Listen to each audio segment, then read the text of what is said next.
Champions ट्रॉफीमध्ये भारतासमोर जिंकण्यासाठी 252 रन्सचं लक्ष्य ठेवण्यात आलंय। न्यूझीलंडनं 251 रन्स केले आहेत। चॅम्पियन्स ट्रॉफीची दुबईमध्ये फायनल सुरू आहे। ट्रॉफी जिंकण्यासाठी टीम इंडिया सज्ज झाली आहे। न्यूझीलंडने 251 रन्स केलेले आहेत, तर टीम इंडियाला विजयासाठी 252 रन्सची गरज आहे।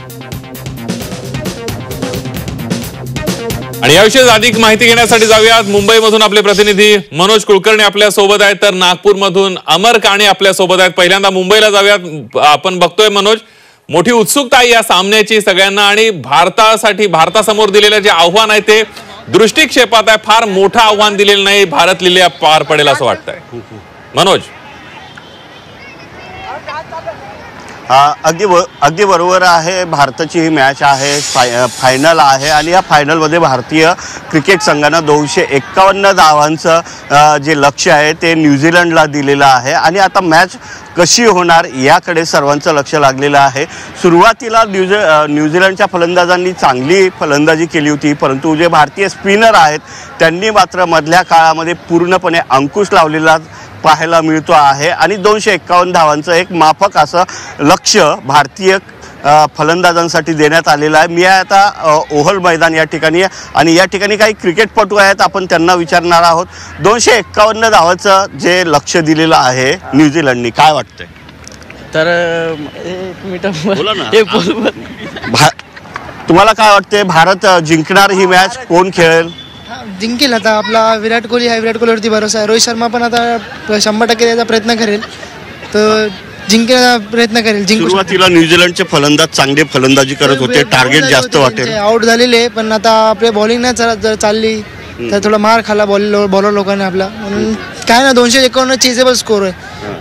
तर आपण बघितलंय जे भारतीय संघाचे क्रिकेटपटू आहेत त्यांना जे लक्ष देण्यात आलेलं आहे ते आपण सहजपणे पार करू, आणि हा जो चॅम्पियन्स करंडक आहे तो पुन्हा एकदा अगदी मनोज, तुम्ही आमच्यासोबत असेच राहा। यानंतर जाऊयात नागपूरला, अमर काणे आपल्या सोबत आहेत। अमर, आपण बघतोय 252 धावांचं आव्हान फारसं आव्हानात्मक नाहीये, कारण टीम इंडियाचा चॅम्पियन ट्रॉफी मधला जो काही परफॉर्मन्स आहे आतापर्यंतचा राहिलेला, त्याने आतापर्यंत अपराजित राहिलेली आहे टीम इंडिया। आणि त्यानंतर दुबईतल्या खेळपट्टीची भारतीय खेळाडूंना झालेली एकंदरीत आपण म्हणतोय भारतीय खेळाडू त्या खेळपट्टीची मैदानाशी मॅच झालेली, आणि त्यामुळे 252 रन्सचं आव्हान काय वाटतंय तुला?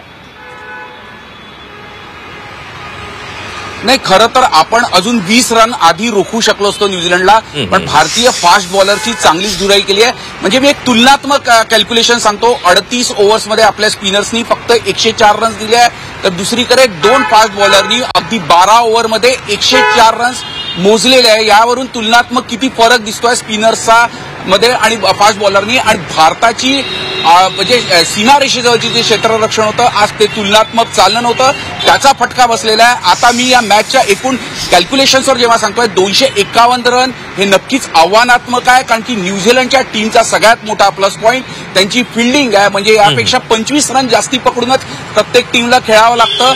फक्त भारताच्या बाजूने एक बाजू आहे की त्यांचा एक फास्ट बॉलर आजच्या मॅचमध्ये इंज्युअर्ड आहे, त्यामुळे 3 फास्ट बॉलर घेऊन न्यूझीलंड खेळत आहे, आणि ते कुठेतरी भारतीय टीमच्या पथ्यावर पडू शकतं, कारण की ज्या पद्धतीने भारतीय फास्ट बॉलरची धुलाई झाली आहे तोच नियम न्यूझीलंड बाबतही लागू शकतो। त्यामुळे भारताच्या बाजूनी ही एक गोष्ट नक्की आहे की न्यूझीलंडकडे 3 फास्ट बॉलर आहे, पण दुसऱ्या बाजूला न्यूझीलंडकडे वर्ल्ड क्लास 3 स्पिनर्स सुद्धा। ज्या पद्धतीने भारताकडे 4 स्पिनर्स आहेत तसे त्यांच्याकडे त्यांचं कॅप्टन आणि ब्रेसवेल, ज्यांनी आज अक्षरशः न्यूझीलंडला 230 वर रोखता आलं असतं, त्यांनी 250 रन्स पर्यंत न्यूझीलंडला मजल मारता येऊ शकली त्या ब्रेसवेलच्या खेळीमुळे, त्याच्या अर्धशतकी खेळीमुळे।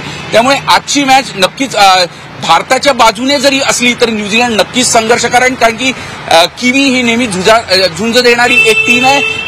मुळातच मौरी हे सगळे किवी प्लेयर्स हे नेहमीच झुंज देण्याकरता ओळखण्यात येतात, आणि आयसीसीची जेव्हा फायनल होते तेव्हा तगडी फाईट या न्यूझीलंड टीमने दिलेली आहे। आपल्याला 2000ची जेव्हा मॅच आठवते, क्रिस केन्सनी सेंचुरी मारून भारताला पराभूत केलं होतं। आज सुद्धा एक चांगली लढत आहे अगदी, त्यामुळे अमर आता भारतीय संघाच्या भारतीय बॅट्समनच्या कामगिरीकडे आता सगळ्यांचं लक्ष लागलेलं असणार आहे। नेमकं भारतीय बॅट्समन काय करतात ते बघावं लागणार आहे। धन्यवाद तुम्ही दिलेल्या या सविस्तर माहितीबद्दल।